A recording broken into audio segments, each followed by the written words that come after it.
Hello friend, कैसे हैं आप सब। आज देखें द्रव और उसकी अवस्था है। Matter it state. पदार्थ की कितनी अवस्था होती हैं, क्या क्या होती हैं। ठीक है, पहला है रासायनिक विज्ञान। रासायनिक विज्ञान क्या है, इसके बारे में देखते हैं। यह विज्ञान की वह शाखा है जिसमें पदार्थ की बनावट, गुण, अवस्था, संगठन तथा परिवर्तनों का अध्ययन किया जाता है। इसकी निम्नलिखित मुख्यतः शाखाएं हैं। पहला कार्बनिक रसायन, दूसरा भौतिक रसायन, तीसरा कार्बनिक रसायन, चौथा कृषि रसायन, पांचवा जीव रसायन, छठा औषधि रसायन, सातवां विश्लेषण रसायन। ठीक है। द्रव हेडिंग क्या है, द्रव क्या है, वह वस्तु जो स्थान घेरती है तथा जिसमें द्रव होता है, द्रव कहलाता है। ठीक है ना। द्रव की तीन अवस्थाएं होती है, ठोस, द्रव एवं गैस। हम एक और बताते हैं, द्रव की 5 अवस्था होते हैं। जब ऊपर जाएंगे तो आपको पता चल जाएगा। ठीक है। चौथा है प्लाज्मा, पांचवा बोस-आइंस्टीन कंडेंसेशन। Okay friend. ठोस, पहला देखते हैं ठोस क्या है। ठीक है। ठोस, इन वस्तुओं का आकार व आयतन निश्चित होता है। आयतन व आकार निश्चित होता है। जैसे सॉलिड में ले लीजिए, पेन लीजिए, ये पेन लीजिए। ठीक है ना। इसका आयतन और आकार निश्चित है ना, इसे ठोस कहेंगे। पेन ले लीजिए, कॉपी ले लीजिए, बर्फ़ का गोला ले लीजिए, इसका आयतन और आकार निश्चित होता है, उसे ठोस कहते हैं। ठीक है। द्रव, इन वस्तुओं का आयतन तो निश्चित होता है लेकिन आकार निश्चित नहीं होता है। जैसे द्रव का आयतन निश्चित होता है लेकिन आकार ना।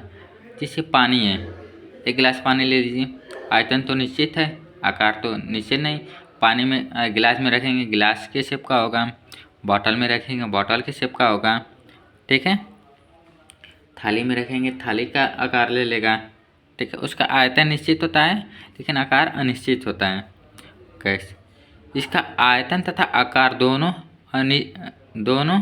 ये निश्चित नहीं होते हैं। गैस है जो इसके आयतन और आकार दोनों निश्चित नहीं होते। जैसे गैस हवा में खोल दीजिए, फैल जाएगा। ठीक है ना। आयतन और आकार दोनों चेंज हो जाएंगे। ठीक है। ऊर्जा क्या है, हाँ चौथा बताएं, प्लाज्मा क्या होती है, जेली फॉर्म में होता है। ठीक है। जो जेली होती है उसे प्लाज्मा कहते हैं। ना ठोस रहता है ना लिक्विड रहता है, ना पूर्ण रूप से लिक्विड ना पूर्ण रूप से ठोस रहता है। जेली फॉर्म में आता है, उसे प्लाज्मा कहते हैं। अगला देखते हैं, ऊर्जा क्या है। ऊर्जा ऊष्मा, ध्वनि, प्रकाश, विद्युत इत्यादि ऊर्जा के विभिन्न रूप हैं। ऊर्जा को न तो नष्ट किया जा सकता है और न ही उत्पन्न किया जाता है, लेकिन इसे एक रूप से दूसरे रूप में बदला जा सकता है। जैसे आइंस्टीन के अनुसार द्रव्यमान तथा ऊर्जा में निम्नलिखित संबंध E=mc²। इसका कहने का मतलब कोई भी वस्तु हो उसे पूर्ण रूप से ख़त्म नहीं किया जा सकता, एक रूप से दूसरे रूप में चेंज किया जा सकता है। जैसे हम लकड़ी ले लीजिए, लकड़ी को पूर्ण रूप से ख़त्म नहीं कर सकते हैं। लकड़ी को मतलब जलाएंगे तो क्या होगा, उसमें से हीट निकलेगी, एनर्जी निकलेगा, धुआं के रूप में चेंज होगा और राख के रूप में चेंज होगा। एक रूप से दूसरे रूप में चेंज किए हैं। ओके। इसका फार्मूला होता है E=mc²। E क्या है, ऊर्जा अर्घ में, E एनर्जी है, C का प्रकाश का वेग है और M का है द्रव्यमान। प्रकाश का वेग कितना होता है, 3 × 10⁻10 मीटर/सेकेंड। ठीक है। अर्थात द्रव्यमान तथा ऊर्जा परस्पर परिवर्तनीय हैं। ठीक है। अगला है परमाणु किसे कहते हैं, किसी तत्व का वह छोटे से छोटा कण जो स्वतंत्र अवस्था में नहीं रह सकता है किंतु रासायनिक क्रिया में भाग ले सकता है। ठीक है ना। परमाणु की वह छोटा से छोटे कण जो स्वतंत्र अवस्था में नहीं रह सकते हैं किंतु रासायनिक क्रिया में भाग लेते हैं। जैसे धूल के कण हैं, हमेशा मूव करेंगे इधर से उधर, मतलब उसे किसी का मतलब प्रेशर मिलेगा, जैसे वेग, तो इधर से उधर मूव करते रहेंगे। अणु क्या, पदार्थ का वह छोटे से छोटा कण जो स्वतंत्र अवस्था में रह सकता है लेकिन रासायनिक क्रिया में भाग नहीं ले सकता है। तत्व क्या है? तत्व तत्व प्राकृतिक का मूल पदार्थ है। यह एक ही प्रकार के परमाणुओं से मिलकर बनता है। ठीक है, पदार्थ तत्व क्या? तत्व प्राकृतिक का वह मूल पदार्थ है। यह एक ही प्रकार के अणुओं से मिलकर बनता है। ठीक है। अगला का यौगिक। यौगिक क्या है? दो या दो से अधिक पदार्थों को निश्चित अनुपात में मिलाने से जो नया पदार्थ बनता उसे यौगिक कहते हैं। जैसे CO2, H2S इत्यादि से, जैसे NaCl है, NaCl सोडियम क्लोराइड। ठीक है ना। मिश्रण क्या है? मिश्रण जब दो या दो से अधिक पदार्थों को किसी अनुपात में मिलाया जाए तो जो पदार्थ प्राप्त होता है उसे मिश्रण कहते हैं। जैसे दूध और पनीर का मिश्रण, शरबत इत्यादि। आगे देखते हैं। भौतिकी परिवर्तन। भौतिकी परिवर्तन क्या होता है? वह परिवर्तन है जिसमें पदार्थ के भौतिक गुण बदल जाते हैं, अर्थात रूप, रंग, आकार में अस्थायी परिवर्तन हो जाता है। लेकिन परिवर्तन का कारण हटाने पर पुनः वही पदार्थ प्राप्त हो जाता है। उदाहरण बल्ब में तार का जलना। जैसे बल्ब है, वो पहले वाला बल्ब देखे हैं चाहे आज वाला, ठीक है ना, उसमें जो तार टंगस्टन लगा होता है ना, क्रोमियम का वायर होता है, वो जलता है तो प्रकाश देता है, जब बुझता है तो वही तार दिखाई देने लगता है, उसी को बता रहा है। रासायनिक परिवर्तन क्या है? रासायनिक परिवर्तन यह वह परिवर्तन है जिसके अंतर्गत पदार्थ के गुणों में अस्थायी परिवर्तन होता है एवं परिणाम स्वरूप एक नया पदार्थ प्राप्त होता है जिसे मूल पदार्थ में वापस नहीं लौटा जा सकता है। उदाहरण के लिए दूध से दही का बनना का जमना। जैसे दूध से दही जम जाएगा तो दही से दूध तो नहीं होगा, ठीक है। दूध से पनीर का बनना, जैसे पनीर से दूध तो नहीं होगा, वही बता रहा है। रासायनिक परिवर्तन एक रूप से दूसरे रूप में चेंज हो जाएगा, जिसे क्या बोलते हैं, जैसे H2O, ठीक है ना, H+ हाइड्रोजन और ऑक्सीजन, ये तो चेंज हो जाएगा, फिर इधर से इधर हो जाएगा। लेकिन पानी से हाइड्रोजन और ऑक्सीजन तो बन सकता है, लेकिन इसे पुनः मतलब ये तो बन जाएगा, फिर इसे रिएक्शन करवाएंगे तो H2O बन जाएगा जल, लेकिन यहाँ पे ऐसा नहीं है।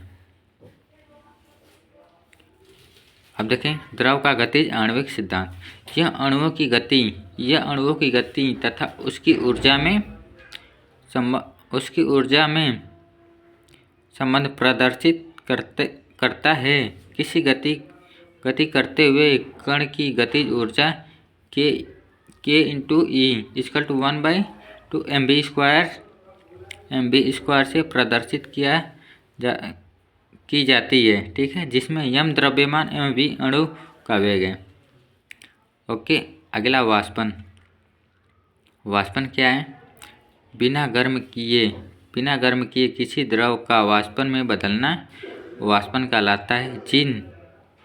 जिन अणुओं की गति पृष्ठ तनाव से ज़्यादा हो जाती है वे द्रव अलग होते रहते हैं।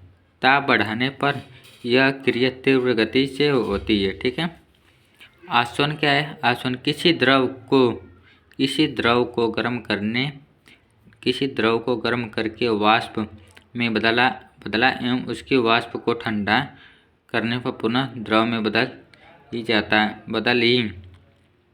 बदलना ही आसवन कहलाता है। जैसे पानी से भाप बनना, भाप से दोबारा पानी बनना, वही आसवन कहलाता है।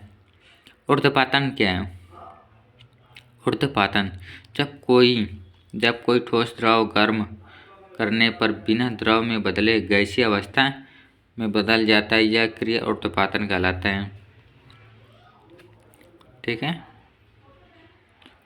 आघातवर्धनीय का जो पदार्थ हथौड़े से पीटने पर टूटते नहीं हैं बल्कि फैल जाते हैं, उसे आघातवर्धनीय एवं उनका यह गुण ही आघातवर्धनीय कहलाता है। जैसे सोना, गोल्ड है, उसको उसको हथौड़े से पीटेंगे तो वो टूटता नहीं, उसे फैल जाता है। उसे आकार वर्तनी सोना हो गया, चांदी हो गया, पीतल हो गया, ठीक है। लोहा भी, पर लोहा को गर्म करके पीटेंगे तब। उत्फुलन, उत्फुलन क्या है? उत्फुलन जो पदार्थ खुले छोड़ देने पर अपनी नमी वायु को दे देते हैं तथा स्वयं शुष्क हो जाते हैं, उन्हें उत्फुलन पदार्थ कहते हैं तथा उनका यह गुण उत्फुलन कहलाता है, जैसे फेरस सल्फेट, कॉपर सल्फेट आदि। अगला अपरूपता, यह एक ही तत्व से बने दो या दो से अधिक पदार्थों को अपरूपी पदार्थ कहते हैं और तत्वों का गुण अपरूप कहलाता है। पस्वेदन क्या है? जो पदार्थ वायु की नमी को ग्रहण कर लेता है और नम हो जाते हैं, जैसे नमक, नौशादर इत्यादि। अगर आपको वीडियो पसंद आई तो लाइक, कमेंट, चैनल सब्सक्राइब एवं